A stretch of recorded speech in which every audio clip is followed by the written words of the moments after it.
My dear students, welcome to my channel.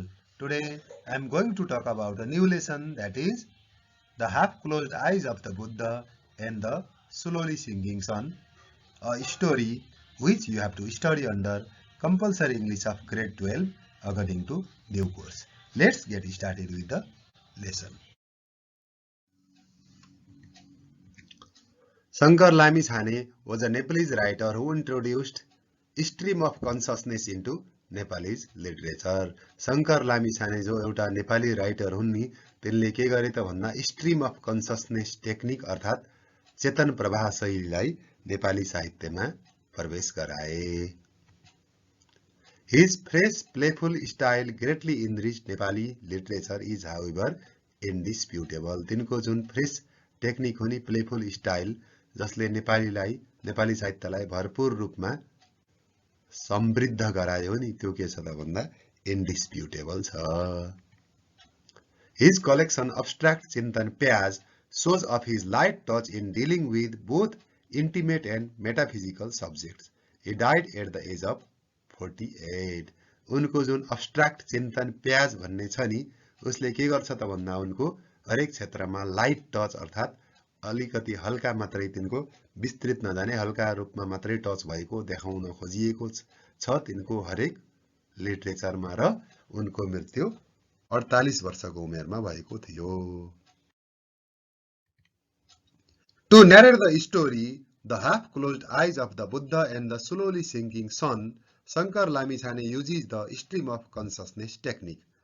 ती शङ्कर लामिछानेले the half closed eyes of the Buddha and slowly sinking सनमा के गरेका छन् त भन्दा स्ट्रीम अफ कन्ससनेस टेक्निकलाई युज गरेका छन्. It is a story telling technique that seeks to portrait a characters thought accurately. यो एउटा यस्तो टेक्निक हो नि चेतन प्रवाह शैली भनेको जसले क्यारेक्टरहरूको पात्रहरूको चरित्र चित्रण राम्रोसँग एक्युरेट तरिकाले गर्छ.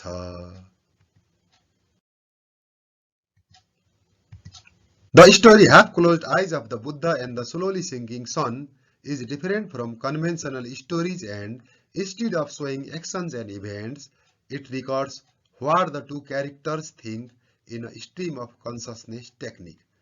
यो half-closed eyes of the Buddha and the slowly sinking sun भन्ने कथा छ नि यो कथा कन्भेन्सनल स्टोरी पहिलेका कथा भन्दा अलिकति फरक छ.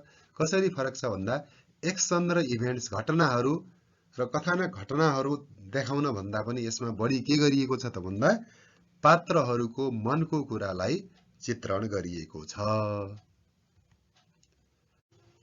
Ironically, it is the Western guest, not the Nepali guide, who sees himself as the expert of this knowledge, as he claims he could take the tourist guide along his ancient ways.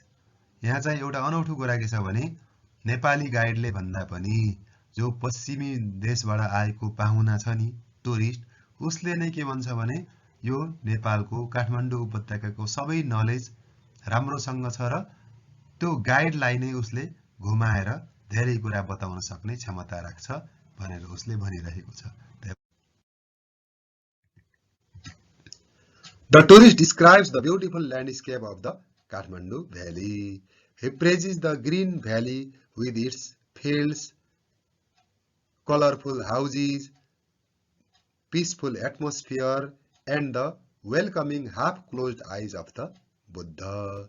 तो टुरिस्टले के describe गर्छ भने राम्रो उपत्यकाको भू बनावट अनि हरियाली भएको उपत्यका साथै त्यहाँका खेतहरू गराहरू र रङ्गीचङ्गी घरहरू शान्त वातावरण र गौतम बुद्धका जो हाफ क्लोज देखिने आँखा हुन्छन् नि चित्रमा ती चित्रहरूले जसलाई आकर्षित गरिरहन्छन् ती सबै कुरा देखाएर टुरिस्टले डिस्क्राइब गरेको छ यो नेपालको काठमाडौँ उपत्यका राम्रो छ भनेर.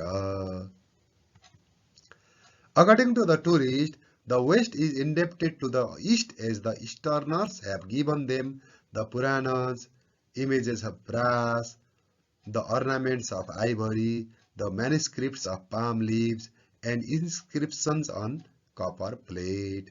यो टुरिस्टले के भन्छन् भने वेस्ट के छ त भन्दा इस्टर्नरहरूको ऋणी छ किनभने इस्टर्नरहरू अर्थात् पूर्वीले के दिएको छ त भन्दा पुराणको ज्ञान, अनि ताम्रपत्रहरूमा भएका चित्रहरू, तामाका गहनाहरू, अनि हस्तिदाँतहरू, पाण्डुलिपिहरू, भोजपत्रमा लेखिएका कुराहरू र कपर प्लेटमा इन्स्क्राइब गरिएका विभिन्न अङ्कित चित्रहरूले के गरिएको छ त भन्दा यो इस्टर्न कल्चर अति राम्रो देखिन्छ। त्यही भएर त्यसको लागि वेस्ट कल्चर यसको लागि ऋणी छ।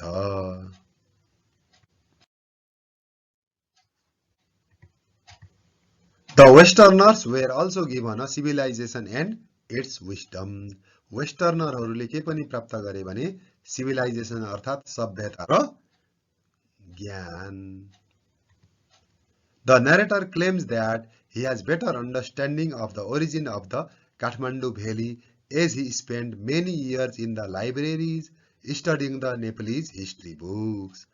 त्यो नारेटरले अर्थात् ती टुरिस्टले के भन्छन् भने तिनलाई गाइडलाई भन्दा पनि राम्रो नलेज छ काठमाडौँ उपत्यकाको बारेमा, किनभने तिनले वर्षौंसम्म लाइब्रेरीमा अध्ययन गरेर नेपाली हिस्ट्री अध्ययन गरेको हुनाले तिनलाई राम्रो ज्ञान छ। The tourist could also tell the story of ancient Kathmandu. अब पुरानो जमानाको काठमाडौँको बारेमा कहानी पनि भन्न सक्छन्, किनभने टुरिस्टलाई राम्रो नलेज छ। He could also narrate how Manjushri cut at the Chobar hill to let the water pass and made the land suitable for human residence when the Kathmandu Valley was once a lake. उनले के पनि भन्छन् भने के story narrate गर्छन् भने मन्जुश्रीले एकपटक काठमाडौँ उपत्यकामा जब पानी थियो नि, काठमाडौँ उपत्यका एउटा तालको रूपमा हुँदा त्यति बेला त्यो पानीलाई चोभारको डाँडोमा मन्जुश्रीले काटेर पानी बगाएर त्यो ठाउँलाई बस्ती बस्ने लायक बनाएका थिए भन्ने जुन किम्वदन्ती कहानी छ नि, त्यो कहानी पनि त्यो टुरिस्टले सुनाउँछ। Lotus flower used to bloom where Swayambhunath stands now. अहिले जुन ठाउँमा स्वयम्भूनाथ छ नि, त्यो ठाउँमा पहिल्यै कमलको फूल फुलिरहन्थ्यो जति बेला काठमाडौँ उपत्यका तलाउ थियो। In the valley, he sees monks and nuns receiving alms, something given to the poor as charity, and spreading the laws in the nooks and crannies of the Kasthamandap. त्यो काठमाडौँ उपत्यकामा उले के देख्छन् भन्दा मङ्क्स र नन्सहरू, मङ्क भन्नाले भिक्षुहरू, नन्स भन्नाले भिक्षुणीहरू फेमिनिन जेन्डरमा, तिनीहरूले भिक्षा ग्रहण गर्दै आफ्नो नलेज, आफ्नो ज्ञानलाई काठमाडौँको कुना काप्चामा ज्ञानलाई उनीहरूले स्प्रेड गर्दै थिए, फैलाउँदै थिए। कहाँ त भन्दा काष्ठमण्डप भन्नाले काठमाडौँको पुरानो नाउँ हो है काष्ठमण्डप भनेको।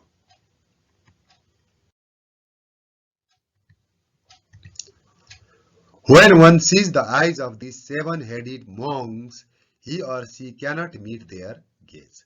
It is called the samyak gaze, the sight that perceives everything in its true form. जब ती मान्छेहरू सेभन हेडेड मङ्क्सहरू, मङ्कहरू कस्ता छन् त भन्दा सेभन हेडेड भन्नाले टाउको फुइल्याएका, तालु फुइले कपाल फालेका मान्छेहरू छन् नि, तिनीहरूको गेजलाई हामी कसैले हेर्न सक्दैनौँ, तिनीहरूको हेराइलाई हामीले तुलना गर्न सक्दैनौँ, किनभने तिनीहरूको विशेष खालको हेराइ हुन्छ। तिनीहरूले यसरी हेर्छन् नि, एकछिन हेरे भने उनले सम्पूर्ण कुरा बुझिहाल्छन् कि जस्तो गरेर एकटकले हेरिरहन्छन् नि, त्यो हेराइलाई उनले के नाम दिएका छन् त भन्दा सम्यक गेज। हुन त यो नामै अचम्मको छ। सम्यक गेज भनेको के हो भने इन्टायर लुक छ। सम्यक भनेको संस्कृत भाषाको शब्द, गेज भन्नाले अङ्ग्रेजी भाषाको शब्द। यी शङ्कर लामिछानेले संस्कृत र अङ्ग्रेजी शब्द एकै ठाउँमा मिसाएर अलि नयाँपन देखाउन खोजेका छन् है। The tourist believes that Nepali people are wonderful and exceptional. They live in a house like a temple, but unaware of its beauty. The touristले के भन्छन् भने नेपाली पिपलहरू एकदम अनौठा छन्, अचम्मका साहसी छन्। के गर्छन् त भन्दा तिनीहरू मन्दिर जस्तो राम्रो घरमा बस्छन्, तर उनीहरूलाई आफ्नो घरको राम्रोपनाको बारेमा थाहै छैन।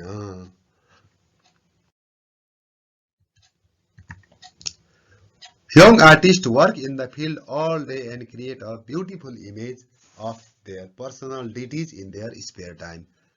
यङ आर्टिस्टहरूले, जवान कलाकारहरूले के गर्छन् त भन्दा दिनभरि खेतमा काम गर्छन् अनि फुर्सदको बेलामा तिनीहरूले आफ्नो मन परेको भगवानको मूर्ति बनाउँछन्।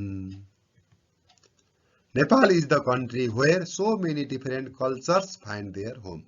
Aryans, non-Aryans, Hindus and Buddhists all came and obtained a rebirth here. Nepal भनेको यस्तो देश हो नि जहाँ धेरै कल्चरका मान्छेहरू बसोबास गर्छन्। आर्यन, नन आर्यनहरू, हिन्दूहरू, बुद्धिस्टहरू सबै एकै ठाउँमा मिलेर सबैको रिबर्थ जस्तो सबै एक ठाउँमा बसेर मिलिजुली सहकार्यमा बसेका छन्। It must be the effect of the country's soil, the soil that enables all these races to flourish together here. यो कसरी सम्भव छ त भन्दा यो माटोले गर्दा यो देशको माटोले गर्दा सम्भव भएको हो। यो देशको माटो कस्तो छ त भन्दा सबै जातलाई, सबै कल्चरहरूलाई एकै ठाउँमा समावेश गरेर सबैलाई फुल्ने मौका दिएको छ।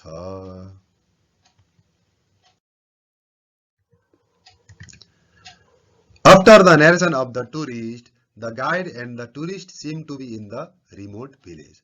In the middle of the village, there stands the temple of Adinath. जब टुरिस्टले त्यति कुरा वर्णन गरिसकेका छन् नि, त्यसपछि टुरिस्ट र गाइड कहाँ भेटिन्छन् त भन्दा रिमोट भिलेज भन्नाले टाढाको गाउँमा भेटिन्छन् र त्यो गाउँको बीचमा के छ त भन्दा आदिनाथको मन्दिर छ।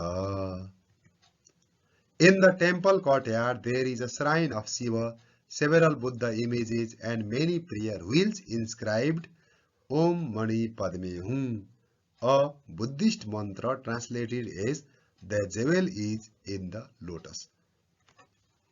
यहाँ के देखिन्छ त भन्दा मन्दिरको परिसरमा भगवान शिवको मन्दिर, बुद्धका इमेजहरू र प्रेयर व्हील्सहरू जो व्हीललाई नचाएर प्रे गरिन्छ। अनि त्यसमा के लेखेको छ त भन्दा ओम मणि पद्मे हुँ। यो ओम मणि पद्मे हुँ भनेको के हो त भन्दा यो एउटा बुद्धिस्ट मन्त्र हो, बुद्धिस्टहरूले जपिरहने। हामीले बुद्धिस्टहरूले जपिरहेको एकरो भेटाइन्छ ओम मणि पद्मे हुँ, ओम मणि पद्मे हुँ, ओम मणि पद्मे हुँ भनेर एकहोरो तरिकाले यो मन्त्र जपिरहेको ठाउँ ठाउँमा देख्न सकिन्छ। It is believed to be a living example of Nepalese tolerance and coexistence. यसरी बुद्धिस्ट मन्त्र अनि हिन्दू धर्मको मन्त्र सबै कुरा एकै ठाउँमा मिलेको देख्दा के देख्न सकिन्छ भने यहाँ एकदम सहिष्णुता र सहअस्तित्वको एक्जाम्पल हो भन्न सकिन्छ।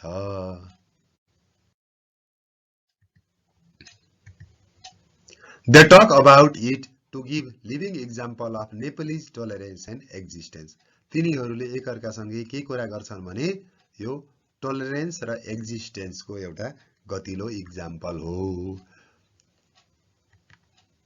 The second part of the story deals with the feeling of the guide. अनि अब अर्को पार्ट सुरु हुन्छ, सेकेन्ड पार्ट। यसमा के गरिन्छ त भन्दा सुरुको पार्टमा टुरिस्टले आफ्नो कुराहरू वर्णन गर्दै थिए, अब यो पार्टमा टुरिस्ट गाइडले आफ्नो कुरा गर्छन् है त। The guide knows that the tourist only has the superficial knowledge about Nepal. उनले के बुझ्छन् त भन्दा यो टुरिस्ट छ नि धेरै गफ त लगायो, तर जति गफ लगाए पनि नेपालको सतही ज्ञान मात्रै छ, यसलाई विस्तृत ज्ञान छैन। Therefore, he takes the tourist to a house where one can find the pulse of reality. He wanted to show him one of his maker's strangest form of creation. त्यही भएर उनले के गर्छन् त भन्दा टुरिस्टलाई एउटा गाउँको घरमा लैजान्छन् जहाँ उनले वास्तविक आधारमा वास्तविकता कस्तो छ त भन्ने वास्तविक कुरा देखिन्छ। त्यसरी सतही ज्ञान मात्रै भएर भएन, अब वास्तविकता देखाउँछु भनेर त्यसलाई एउटा घरमा लिएर जान्छन् र त्यहाँ तिनले के देखाउन खोज्छन् त भने विधाताको अनौठो सिर्जना देखाउन चाहन्छन्। It is a child whose body is completely paralyzed by polio. He cannot do any physical activities. He compares the gaze of the child with the सम्यक gaze. उनले देखाउन खोजेको अनौठो कुरा के हो त भन्दा एउटा बच्चा हो जसको शरीर प्यारालाइसिसले पुरै नचल्ने भएको छ। कुनै पनि फिजिकल एक्टिभिटी उसले गर्न सक्दैन र त्यो बच्चाको हेराइलाई उनले सम्यक गेजसँग तुलना गरेका छन्। He explains it as the capacity found only in an Easterner. यो के हो त भन्दा एउटा ठूलो समस्या हो। The capacity for remaining speechless, inactive, powerless and immobile and yet to survive without complaint. यो के हो त भन्दा यो एउटा क्यापेसिटी जसले नेपालीमा मात्रै छ। त्यो कस्तो क्यापेसिटी त भन्दा दुःख पाउँदा पनि नबोल्ने, इनएक्टिभ भएर रहने, पावर पनि नभएको, इमोबाइल र कम्प्लेन बिना नै सर्भाइभ गरिरहने, अर्थात् यति दुःख पर्दा पनि सहने नेपालीको चालचलन यस्तो छ। यदि दुःख पाउँछन् दिनको बच्चाको हालत यस्तो छ। ती टुरिस्टले फोकटमा राम्रो राम्रो भनेर सतही ज्ञानको आधारमा गफ लगाएको कुरा पटक्कै मिलेन भनेर यी टुरिस्ट गाइडले भन्न खोजेका छन्। The tourist guide lies to the innocent village couple that the tourist is a doctor. The couple has 2 children. The daughter is healthy while their son's whole body is useless. Tourist गाइडले के भन्छन् त भन्दा ती भिलेजमा बस्ने, त्यो घरमा बस्ने बुढाबुढीलाई यो डाक्टर हो, आएको टुरिस्ट डाक्टर हो भनेर ढाँट्छन्। ती कपालका 2टा छोराछोरी छन्। ती छोराछोरी मध्ये अघि नै मैले बताएँ त्यो बच्चा भनेको सानो, केटा भनेको चल्नै सक्दैन, प्यारालाइसिसले सबै शरीर बिग्रेको छ। तर उनको छोरी भनेको कस्तो छ त भन्दा हेल्दी छ। His eyes are the only living organs of his body and it is only his eyes that indicate that he is actually alive and hides the end of life. They have faith in the tourist. उसको आँखा नै यस्तो चीज हो जसले उसलाई जिउँदो छ भन्ने कुरा बताउँछ र अरु आँखा बाहेक अरु सम्पूर्ण शरीरले गर्दा उसलाई जिउँदो भन्न नचुहाउने जस्तो छ, एकदम दुःख पाएको छ। तिनीहरूले टुरिस्ट प्रति विश्वास राख्छन् भन्न खोजेको टुरिस्टलाई त्यो मान्छेले डाक्टर भनेर ढाँटेको छ, उपचार गर्छन् कि भन्ने आश उनीहरूलाई छ। The guide compares life in the eyes of the child to the setting sun's reflection in the eyes of Buddha. यो गाइडले त्यो बच्चाको आँखामा जुन कुरा देखिन्छ नि त्यो बुद्धको आँखामा डुब्न लागेको घामको रिफ्लेक्सनले पर्दा जस्तो देखिन्छ नि त्यो बच्चाको आँखासँग मिल्छ कि मिल्दैन भनेर कम्पेयर गर्छन्।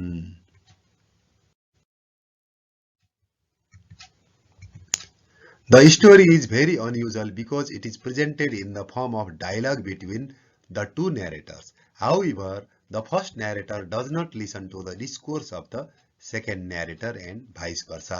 यो स्टोरी एकदमै अनयुजुअल खालको छ, अस्वाभाविक खालको छ, किनभने यसमा दुईटा मान्छेहरूको डायलग प्रस्तुत गरिएको छ। डायलग त अरूमा पनि हुन सक्छ, तर यसमा अनौठो कुरा के छ भने एउटाले बोलेको कुरा अर्काले सुन्नै चाहदैन। टुरिस्टले मैले जम्मै जानेको छु काठमाडौँको बारेमा भन्ने, मैले जम्मै जानेको छु, गाइड चाहिँदै चाहिन्न भने गाइडले फेरि यो टुरिस्ट जाबो टुरिस्टलाई के थाहा छ र, यसले सुपरफिसियल कुरा मात्रै गरेर हुन्छ, काठमाडौँको राम्रो राम्रो महलको मन्दिरको मात्रै कुरा गरेर हुन्छ, त्यहाँका जनताले कति दुःख पाएका छन् भन्ने कुरा फेरि यो टुरिस्ट गाइडको छ। त्यही भएर दुईटाको कुरा पटक्कै मिलेको छैन, त्यसैले यसलाई नमिल्दो विछन्दको स्टोरी पनि भनिएको हो। The story is set in and around Kathmandu Valley. In fact, the setting of Nepal is the subject of this story. यो स्टोरी कहाँ केन्द्रित गरिएको छ त भन्दा काठमाडौँ उपत्यकामा, काठमाडौँको वरिपरि, नेपालको वरिपरि नै यो विषयवस्तु यो सब्जेक्टमा समेटिएको छ यो कथामा। अड्रिफ्ट भनेको यताउति बग्ने, फ्लोटिङ एट ऱ्यान्डम। गेज भनेको हेराई, स्टेयर। अरिड भनेको डिभोइड अफ भ्यालु, भ्यालु नभएको, महत्त्वहीन। लोटस भनेको फूलको नाम हो, कमलको फूल। ब्लुमको अर्थ हुन्छ फुल्नु, फुल फुल हो भन्न खोजेको। राइबाल्ड भनेको अफेन्सिभ, एकदम नराम्रो शब्द, असभ्य शब्द। कन्टेम्प्लेसन भनेको मेडिटेसन, ध्यान। स्मियर भनेको कुनै पनि चिज दल्नु, स्प्रेड अक्रस अ सर्फेस, जसलाई डब पनि भनिन्छ। स्क्याब भनेको घाउको बाहिरपट्टि रहेको बोक्रा है। पेग भनेको कुनै पनि सामानहरू झुन्डाउने ठाउँ, जो काँटी किला ठोकेर बनाइएको हुन्छ नि, कपडाहरू झुन्डाउने ठाउँ, त्यसलाई पेग भनिन्छ। स्म्यास भनेको ब्रेक भायोलेन्टली, कुनै पनि चिजलाई फोर्नु। This way, I have come to an end of my video, and if you like my video, like the video and subscribe the channel so that you will get notified when I upload next video which may be useful to you.